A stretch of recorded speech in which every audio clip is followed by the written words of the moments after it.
and west.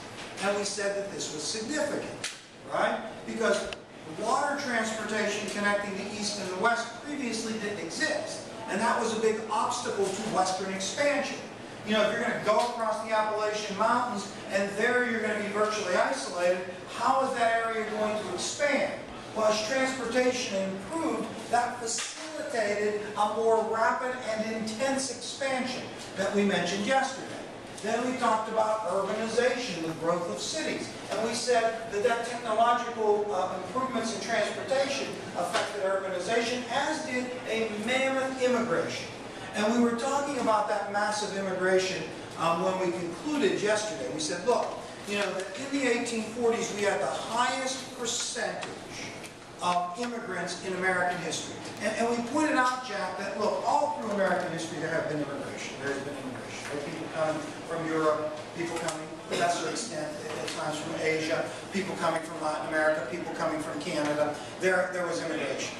But we said the greatest percentage of immigration in American history was the 1840s, and it was the Irish and German immigration. And remember, we talked about the Irish immigration yesterday, and we talked about Ireland and the potato famine and approximately 2 million Irish coming, and the challenges that those Irish faced. Remember, we said this, and this is significant, that, look, the Irish were the first massive immigrant group that comes that is so remarkably different. They are impoverished. They are Catholic. They don't even have enough money to leave the places that they come to. And so they appear to overwhelm America. I mean, Irish immigration appears to overwhelm America because they're disproportionate where they're at. You know, if you're in New York, it's loaded with Irish. If you're in Boston, it's loaded with Irish. If you're in Philadelphia, it's loaded with Irish. But they didn't go out into the hinterlands very much because they didn't have much money. Right? And so their numbers appeared to actually even be larger than they were. There was resentment. That resentment to that Irish immigration is sometimes referred to as nativism. And that's when the people that are living here become fearful that the people who are coming here are overwhelming them. And so they say things like America for Americans, and particularly when the people who were coming here were Catholics. Because there was an animosity between Catholicism and Protestantism. Protestants believed that Catholics were kind of this disturbed religious cult that could never, you know, coexist with democratic institutions. They would always be bowing to a foreign pope, right? And they couldn't be trusted. So this adds to kind of the tension between the Irish and the native Americans that are here, the native-born Americans. Well, okay, we talked about that. And then I think we concluded with the Germans. And I don't know how far along we got with the Germans yesterday, but I just wanted to mention that the German immigration that occurs in the 1840s is almost as much as the Irish. But the Germans that come here are different. They are different from the Irish in a couple of ways. One way that they are different is that they tend to have more money. The Germans, the people that left the provinces that eventually are going to make up Germany, tended to have skills. They tended to have some amount of income, some amount of wealth. So the result was that when they got passage over here, they were able to leave New York, Philadelphia, Boston, and move into the interior of the United States, sometimes looking for agricultural land, sometimes settling in cities and performing trade. So the Germans are going to be far more dispersed throughout America than the Irish initially, at least, are going to be. And the Germans are going to cling to their culture, you know. I mean, they're going to, you know, continue their culture. They have a lot of, you know, influence in the areas that they go. I think I even mentioned yesterday that I was reading that biography on Lincoln, and it talks about him courting the German vote in Illinois when he ran for Senate in 1858. So in 1858, there were German voters that were significant enough in Illinois for Lincoln to wonder how he could attract their vote, you know, to vote for him or to support him in his attempt to become the senator of that state. So the Germans are going to constitute a significant immigrant group that is going to disperse. You know, one thing that's interesting about the Germans is that they are going to be pacifists. In many cases, they are coming here because they're fleeing conscription. And what conscription means is the draft. They don't want to be drafted into wars in Europe. Oftentimes they are pacifists. They are frequently coming here because they want liberty. They are going to be vocal opponents of times of slavery, right? So the Germans are going to be a significant immigrant, as the Irish. And many times they are going to contribute to this urbanization. But today what we want to talk about is this, industrialization. I mean, industrialization, the growth of industry, the factory system in the United States is going to be the big movement of the 19th century.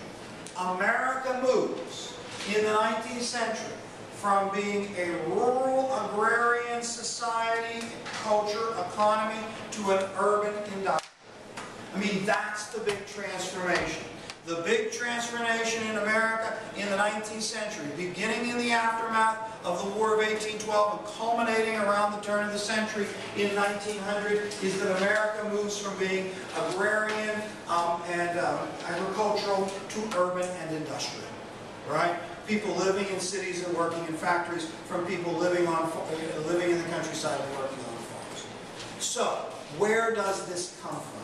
Now consider this. To industrialize. And when we talk about industrialization, fundamentally what we are talking about is the growth of factories. Right? You know, we're talking about factories. You know, factories that manufacture products, you know, on a substantial scale. Right? That's what we're talking about. Now, in order for industrialization to occur, in order for factories to emerge, right, a factory system, and I should tell you, right, that the United States is not the first nation in the world to kind of experience an industrial revolution, the emergence of factories and mass production. England is the first country, and Europe was ahead of the United States in industrialization. I mean, America had very little industry prior to, you know, to 1800. Right? Now, consider this. In order to have factories, in order for factories industrialization to occur, you need land, labor, capital, and entrepreneurial talent. And entrepreneurial talent, I just put ENT there. For the viewers at home, I just put ENT there. And so it's land, labor, capital, entrepreneurial talent. Now, many of you have me for econ, right? So you have me for economics, so you're familiar with this, right? So you are familiar with this, Yankum, you are familiar with this. Land, these are considered to be the categories of resources. Land, labor, capital, and entrepreneurial talent are categories of resources. So in order to have factories, in order to industrialize, you need land, and land is usually equated with natural resources. You need natural resources, you need coal, you need iron, you need minerals, you know, you need these things in order to produce goods and services. You need land, you need labor, that's workers, right, you know, in order to work in the factory. You need capital. Capital is usually defined as buildings and machineries. You need actual buildings where you have equipment and machineries, you need workers to go into those buildings, and you need raw materials to process into finished products. And you need entrepreneurial talent, which is a willingness of people to combine land, labor, and capital together to make a product. You know, entrepreneurial talent is kind of the manager, the risk taker, the people that somehow try to bring these things together in order to produce a product to sell at a profit. And what encourages entrepreneurship is profit. Right? So you say, okay, you know, well, how come we didn't have this prior to the War of 1812? I mean, how come England is first? I mean, we don't have natural resources in the United States. We don't have natural resources in the United States. We don't have labor in the United States. We don't have capital in the United States. I mean, we didn't have entrepreneurial talent. I guess the question is this. What happens, right? What happens so that America kind of emerges as an industrialized nation? What happens to trigger this? I mean, did it fall from the sky? Right? Did resources, natural resources, fall from the sky? Did laborers kind of appear? You know, what's happening to make this happen? Well, let's say this. Let's say that prior to 1815, there were lots of natural resources in the United States. There was lots of coal. There was lots of iron ore. But in order to utilize them for manufacturing, you had to get them somewhere. The question is, do we have a transportation network prior to 1815 that would allow for the extraction and movement of those natural resources to centralized locations so factories can occur? Well, maybe not. How about labor? Believe it or not, a big detriment to American industrialization is chronic shortage of labor. Now you might say, well, how could that possibly be? There are all kinds of people here. How could there be a chronic shortage of labor? There was a chronic shortage of labor because the amount of laborers had to be compared to the availability of land. So as long as it was easy to get land in the West, nobody wanted to work in a dirty, dangerous factory. Right? So entrepreneurs had a difficult time attracting labor. Entrepreneurs had a difficult time getting the raw materials for processing. And then capital, buildings and machinery. In order to get buildings and machinery, you need money. Right? You've got to borrow money. You've got to attract investors. Right? Now, where do you get money from? So if you think about it today, let's say you needed a lot of money, right? And you had an idea. Let's say, Joe, you had an idea how to make it big, right? And you had an idea and you needed money in order to finance this idea. Where would you go, dear Joe? To the bank, right? To try to borrow the money. Well, how many banks were there in the United States prior to 1850? Not too many. Not too many banks, not places to attract financing. So how are you going to build a factory if you don't have any money? How are you going to build a factory if you don't have workers? How are you going to build a factory if you can't access natural resources? And if all of those things are there, and I'm an entrepreneur, and I want to make money, how am I going to make it? Am I going to build a factory? Because first of all, I got to compete with the British, who have been in this business for a long time, and have driven prices down. And I can't compete with the British because they know what they're doing, right? And they're producing these products, and they already have the markets. I can't compete with them. And then I have other places I can invest this money. I can speculate in Western lands. I can become involved in commerce, right? And think about this. It's the era of Jefferson. What does Jefferson and his followers think about industrialization? Yes, go ahead. That's a good way to put it. What Sabu said is he thought it was a curse on the face of democracy. That democracy and industrialization could not coexist. So you had an animosity against this activity, and you had limited money, you had limited labor, you had difficulty in accessing natural resources, and an emphasis on agriculture. You had a mindset that said, look, what we should do is farm.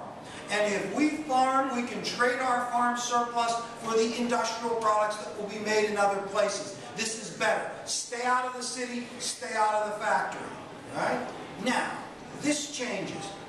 Why? Well, I've got good news for you kids. I have an overhead projection. Do you know how happy the viewers at home are going to be that we have an overhead projection? Right? Look at this, Mrs. Kohler. A lot of the teachers have high technology in their classrooms. What we generally utilize here in the AP history is the chalk. And occasionally, the overhead projection. And to take a look at this, the kids are going to be mad when they see this. Look at the top one, the top graph there, and look at the dates. 1808, 1809, 1810, 1811, 1813, 1814. And it's tonnage of foreign trade. Right? Now, if we look at that, we say, tonnage of foreign trade. Jack, you're interested in this. Tonnage of foreign trade, that's the amount of trade that occurred in a year, was at its height when? Look at it. 1810. Okay, when was it at its bottom? 1814. What's that mean? So the height of foreign trade was 1810. Right? It was at its bottom in 1814. What's that mean? What's that? Yeah, but I mean, I want to get that in a second, Mary, but I want to say, before the War of 1812, we were trading a lot with the world, all right? And then our trade with the world went way down, right? And you are going to say it's because of the War of 1812, right? Okay? Now, right? So what were we buying here? We were buying all this, we were buying from England, finished manufactured products, correct? Yeah? No? No, yeah, we were buying finished manufactured. We weren't buying agricultural products, were we? We were farming ourselves, right? So our purchases of those manufacturing products went down and down and down and down a year. Right, now look at this one. You know what that says in there? Number of textile factories incorporated. In 1810, how many textile factories were incorporated? Not too many. Why? We were buying textiles from other countries. Then, as we stopped buying textiles from other countries, if we wanted them, what do we have to do? We have to make them ourselves. So what promotes industrialization initially in the United States? Go say it. Let's do it again. All right, let's do it again. Everybody ready? Let's do it again. Okay, we're going to get them. Get ready for this. Are you ready? So we were trading a lot with who? Britain. And then we weren't trading a lot in Britain. Why? War of 1812. And when we weren't trading a lot with Britain, what did we start to do? Make our own products in our own factories, because here are the factories being incorporated, right? So then they were incorporated by 18, and this is the end of the war. Factories are incorporated. So based on this, what spurred industrialization in the United States? The War of 1812 and the embargo, right? Now look at this. Now look at this. Gross, rise and shine for this. Now look at this. At 1814, when the war ends, look at what happens to the number of factories. What happens? It goes down. And what happens to our trade? It goes up. Now, do we want this to happen? Think about the American system. In the aftermath of the War of 1812, do we want that to happen? No. What we want now is our own industrial sector. So to get our own industrial sector, what happened in the aftermath of the War of 1812 in order for this to occur? Right? In order to spur the growth of factories, tell me some things that are going to occur in the aftermath of the War of 1812 that might promote industrialization and promote the growth of factories. Tell me something. I'll be happy with just one thing. Go ahead, Jared. It's nice to see you conscious. Go ahead. Protective tariffs. Ooh, that's a good one. How about that? How about if we put protective tariffs here? So now we have these tariffs, and these tariffs would connect to entrepreneurship, would they not? Because if I have a protective tariff, and I know that I can sell my product at a higher price, and I won't have to compete as vigorously with Britain, then I expect to make more profits, then I might be more likely to open a factory. Hey, you'll never guess where the first textile factory in the United States started. If you guessed for 1,000,000 years, you'd never guess. Okay. No, that's an excellent guess. An excellent guess. And it should have started in mid-care. Pawtucket, Rhode Island. Remember James Watson? Where's he from? Pawtucket, Rhode Island. That's the first textile factory in the United States, Pawtucket, Rhode Island. But if I want to put up a textile factory, what makes me want to do that? Think about this. I'm an entrepreneur, right? I'm going to build a factory. I'm going to hire workers. I'm going to buy cotton. I'm going to buy the equipment to process the cotton into finished textiles. Why do I want to do that? That's right, to make a profit. Right? To make a profit. So if I think I can make a profit, I'm going to do that. And in order to make me think I'm going to make a profit, what does the government do, Bobby? Protects my prices with tariffs. Right? So I keep in the textile. So the British can't. What else? Oh, let's get a couple of other things. Other things that might have enhanced any of these factors of production. Look at Cebu. Right there. Go ahead, Cebu. Oh, so you're saying those internal improvements, that transportation revolution,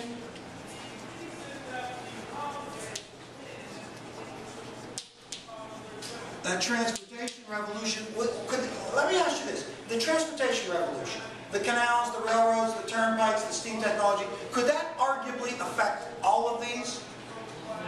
I mean, isn't that what allows me to move the land? Right? Now I can move the natural resources. You know, I can move the coal, I can move the iron ore, I can move the resources to centralized locations so I can manufacture them. Right? You know, so does it affect that? Does it affect the labor? Does the transportation revolution affect the labor? Tell me how. How does it? Go ahead, Jacob. So I can get my workers there, and I can get my workers not only from the United States, where else? What are they going? Where are they going? What? Oh, for the viewers at home, the kids are leaving in the middle of the class to go to the Keystone examination. Right, there they go. Look at them go. Look at, pan the audience there. See there goes the kids Are to we the allowed to Keystone. put them on YouTube? What's that? Are we allowed to put them on YouTube? I don't know. I don't think so. All right, kids, hurry. Peace and blessings to you.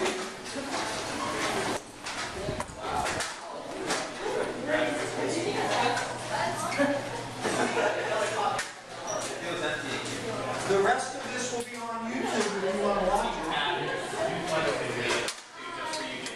All right. Don't worry. Okay, so Mrs. Kolar, now with the 10 people that are left, right, we are going to continue our conversation. So, all right. The transportation revolution affects land. The transportation revolution affects labor. The transportation revolution also affects capital and entrepreneurship. Because with the transportation revolution... Pardon the interruption. At this time, all students who are in session 2 of the Keystone testing should report to their assigned testing area. So with the transportation revolution, now, right, I have bigger markets. You know, I can sell more product. I mean, if I'm going to think about it, the thing about a factory is mass production. So I'm going to produce a lot of stuff. If I'm going to produce a lot of stuff, I got to sell a lot of stuff, right? And so if I produce a lot of stuff, I sell a lot of stuff, then I make a lot of profits, right? Well, I can't produce a lot of stuff if I can't get the raw materials to a centralized location. I can't produce a lot of stuff if I can't get the workers to a centralized location. I can't sell a lot of stuff if I can't get the finished products out to markets. So urbanization connects to industrialization, and the transportation revolution certainly affects all of these things. Is there anything that affects capital that occurred in the aftermath of the War of 1812 in terms of generating capital in order to financing the construction of capital? Yes. Closing up the second natural labor. Well, we'd say, first of all, the Bank of the United States was around between 1816 and 1836. So you had the Bank of the United States, and you had the emergence of banks, and then it was killed in 1832. But by that time, the banking system was beginning to emerge, and the banking system could loan money to people that wanted to start factories and build equipment. Is there anything else that occurred in the aftermath of 1815 that might have enhanced this notion of industrialization? I'm not sure what is. I think the inventions that were invented earlier available capital for machinery and services. Let's say this, what Sabu said for the audience at home is the inventions, but I'm going to put up their patent laws to protect innovation, to protect inventions, and there were all kinds of inventions and technological advancements that occurred during this time period that are going to enhance, you know, the emergence of the factory system. Interchangeable parts. Eli Whitney, the inventor of the cotton gin, is going to be also memorable for kind of developing this notion of interchangeable parts. You know, did you read the book? Wow, that's a funny one. I just said, did you read the book? That was a good one, wasn't it? But if you would read the book, it said he took 10 guns to the federal government and took them apart, and then mixed up the parts and put them back together. And that freaked them out that he could do that, you know. And so they couldn't believe it because the parts became interchangeable. That's just not the way they did things, right? You know, everything was built one at a time without interchangeable parts. But mass production, interchangeable parts, various technological advancements that come along that enhance this. Is there anything that government does besides the things that we indicated, besides protective tariffs, a Bank of the United States, internal improvements that are financed there that promotes this industrialization? Is there anything else that the government does? How about immigration? Does immigration help this? What's the obvious impact of immigration on us? Here, with laborers, half the Irish by 1850 were working in factories. Okay, by 1850. Here, and here, profitability. A population increase, natural and by immigration, is going to result in bigger markets and a bigger labor force, and to some extent lower wages. Anything else we can think of that would enhance or promote that industrialization during this time period? Anything else? Tariffs, internal improvements, a transportation revolution, innovations, the Bank of the United States, immigration, anything else we can think of, anything else.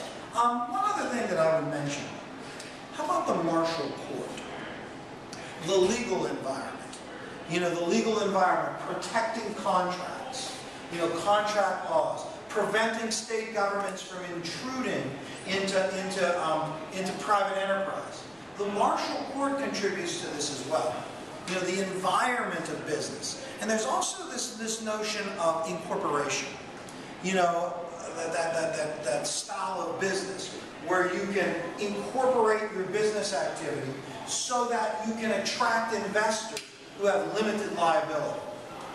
All of this sort of coalesces in the emergence of factories and industrialization and mass production, along with urbanization, immigration, Jacksonian democracy. Now, when this all happens, right, it's a part of a larger movement that we would call the emergence of a market economy. Now, by 1860, Americans were participating in a more diverse market economy. No longer were people meeting their own needs, right? No longer were people self-sufficient. I mean, what you had by 1860 was a diverse economy that was market-oriented. What that means is people went to work. They provided their labor in the market, and they purchased the goods and services that they needed in markets. I mean, prior to this, prior to 1850, a large segment of the population was self-sufficient, right? You know, I mean, people had farms, and they grew the things that they needed. And they may have bartered with their neighbors for the other things that they needed, but you didn't have a national network of businesses and transportation and production and companies that were providing goods and services that were mass-produced and that people could purchase. And you didn't have people who were getting up in the morning and going off to work. You had people that got up in the morning and went outside and worked on the farm. But this changes. The emergence of a market economy in the United States has profound changes, profound implications for the average person. One being this, just the idea of getting up and going to work. It is something that we take for granted today. Okay, people get up and they go to work, right? They go somewhere else and work. Up until this time, people just didn't do that. There was no difference between home and work. If you were a farmer, you got up in the morning and your home was your work. If you owned your shop, you usually lived in the back and your home was your work. The difference between home and work becomes distinctive, people going to work.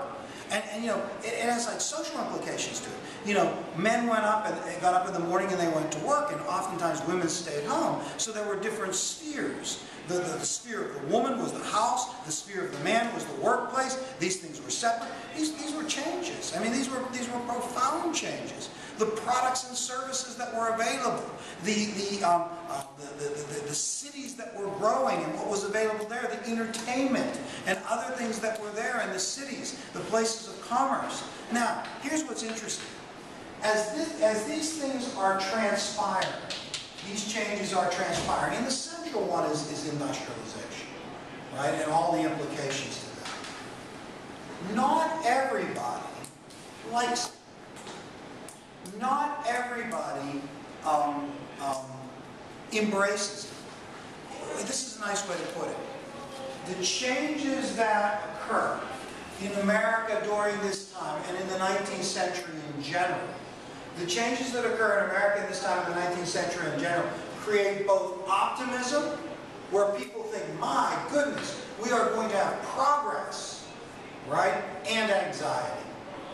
So what transpires here creates both optimism, that the future is bright for the United States, that the economy is burgeoning, the sky is the limit, the innovations that are being produced, the technological innovations, the other things, both optimism and anxiety. The anxiety was things are different now than they were.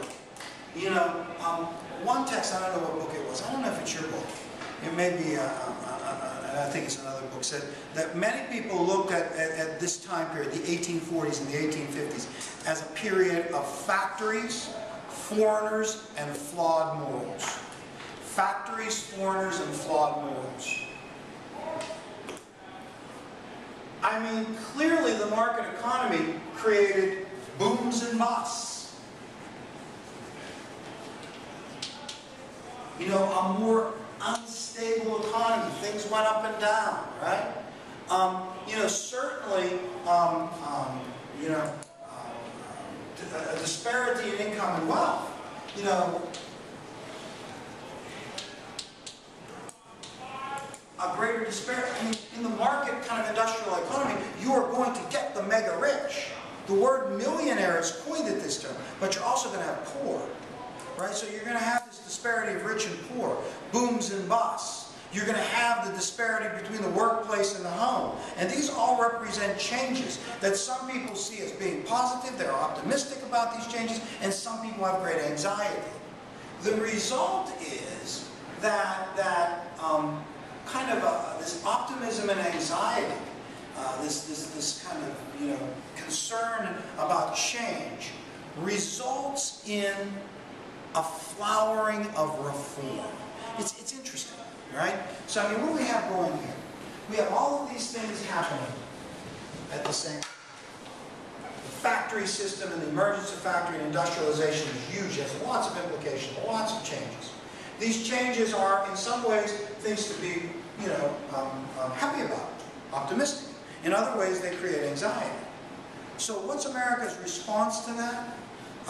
What we call the age of reform. Americans look at the problems that are there, and they decide that they want to try to fix them. So that America is good, and reform by its very nature is an admission that what you have is good, but there are problems, and that you can fix it, right? So it's a reflection of both optimism and anxiety. And what we find is periodically in U.S. history, there are these time periods when lots of different people become interested in fixing various problems in society. And the first time in American history that this occurs is the 1820s, 1830s, and 1840s. In fact, we call it the Age of Reform. And kind of what we're launching into now is an explanation of where that came from. Why do all these people, and the reforms that occur in that time period are far-reaching. People want to fix all kinds of problems. In the Age of Reform, to some extent, people are going to argue, ends with Reconstruction at the end of the Civil War. And then there is a time period when we kind of ignore reform, and just enjoy the prosperity of the Gilded Age. And then we go to the Progressive Era at the turn of the 20th century, which is another time period of reform. Right? And then, that ends with World War I, and then we kind of go along for a while and until the late 1960s and into the 1970s, and another era of reform. And all of those eras of reform in American history, we can kind of try to explain where they came from. And clearly, this reform movement comes from optimism and anxiety related to the things that we are talking about. However, before we conclude, two impulses. So yes, people are optimistic, right? But they're anxious and fearful about the changes that are occurring, right? But how does that translate into reform? Well, we say that there were two impulses that people drew from that caused them to take tangible actions, because that's what reforms are, tangible actions to fix things, right? Now, one impulse was Romanticism. The other was revivalism. Romanticism and revivalism. So, okay, what's sparking me to do something? A romantic vision of the world.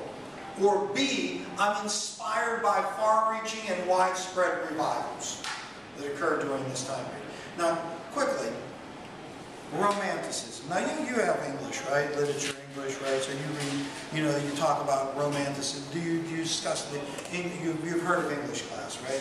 You've heard of this, and you read books. Well, not actually the books that Spark knows for the books, right? And so you kind of pretend like you read the books in English. Do they mention romanticism? Do you have any kind of definition? Anybody? Not at all. Yes.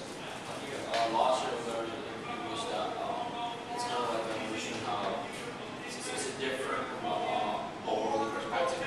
Okay, you say it's different from a worldly perspective. Nature and art and stuff like that. Yeah. Okay. Let me ask you this. So some of you go to the vampire movie, right? Right? Did you go to the vampire movie? What's it called? Breaking Dawn. Right? Now, I would venture to say that is a romantic movie, is it not? That's why, like, my wife goes, right? And my daughter goes because it's a romantic movie. What makes it romantic? Well, you say because there's a love story involved, right? Yeah, I mean, yeah, that's romanticism, but it's kind of deeper than that. Romanticism is simply this: the way we would like the world to be. Right? That's what makes it romantic. Right? This is the way we would like the world to be. We would like there to be handsome werewolves and, what was the other, werewolves and vampires, right? You never know. I mean, there could be a handsome vampire somewhere, right? But we would like the world to be like that, right? We would like the men to be chivalrous and the women to be, I don't know how they're depicted there, and it's just, kind of endless love. This is the way we want the world to be, right? And romanticism is that notion, right? That the world can be better. That, it can improve, that the boy can get the girl, right? That everything can turn out happily ever after. And a romantic vision of a country would be kind of the same thing. That the country can become better, that the world can become better, that it can work out. And so there was, at this time, a romantic impulse that didn't have anything to do necessarily with romantic love, but just a belief that things could be better. And a vision of those things being better. I mean, the romantics believe that in comparison to the realists. Like my Lincoln movie was real, right? Your vampire movie was romantic. Lincoln was the way the world was. Romanticism is the way the world we would like the world to be. And that kind of vision does, you can naturally see, that connects with reform. Because if we want the world to be different, and we think it can be, we try to fix it. So, okay, we'll do romanticism a little bit more. Guess where that's going to lead us to? Transcendentalism. Your favorite topic. Do you discuss that in English? You did not. Last year you did not. Transcendentalism. Well, you can skip it now, right? Because we're going to talk about it tomorrow. And we'll talk about revivalism and a few reviews. When is tomorrow? Tomorrow is Wednesday. And we have a review session tomorrow night, Mrs. Cole. Did I put in for that?